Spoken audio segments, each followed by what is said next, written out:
it may end up being the difference between getting a house and not getting a house.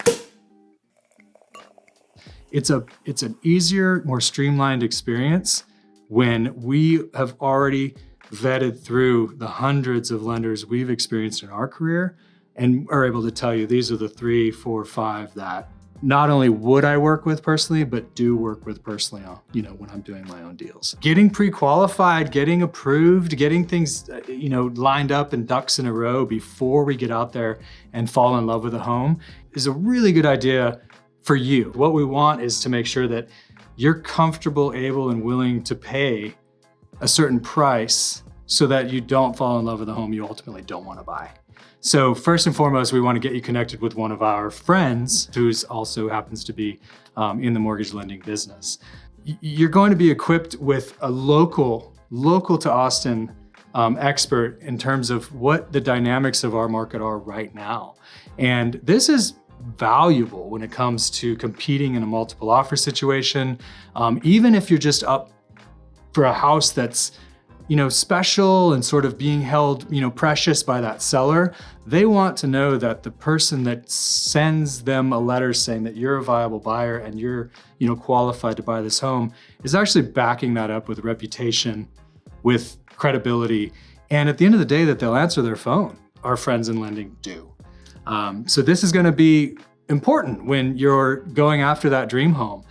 If you're bringing to the table sort of an internet lender, like we like to say, based solely on something that you were promised in terms of a rate or lower fees, or even potentially some kind of rebate, it may end up being the difference between getting a house and not getting a house, based on the fact that if multiple people are coming to the table and the agent representing the seller is contacting lenders to really check out where you are in this qualification sort of spectrum as a buyer, and that lender isn't working or doesn't answer their phone, not only have they missed that potential to sell you and your viability, but they have proven themselves to be someone that may not be as committed to the getting this done as they need to be. That's number one. Number two is really huge topic right now when it comes to why cash. In most people's mind, it's all cash when it's done, right? So why such a sort of a value placed on an all cash offer versus a lending offer? Sometimes even when a mortgage offer is higher, when it funds and closes, it's the same thing to the seller. The cash offer takes out a lot of contingencies and a lot of sort of roadblocks that would potentially derail your deal. So a seller isn't looking at this offer as just simply, oh boy, this person's paying cash. What it really is saying, there's not an underwriter that's gonna tell this person no. There's not an appraiser that's gonna come in and say, I'm not gonna lend on this house. There's not, whatever it may be in the processing of the loan that might take too long or sort of, somehow end up derailing the timeline when the seller has to move into their other house. Cash greases the tracks and makes the purchase between you and the seller.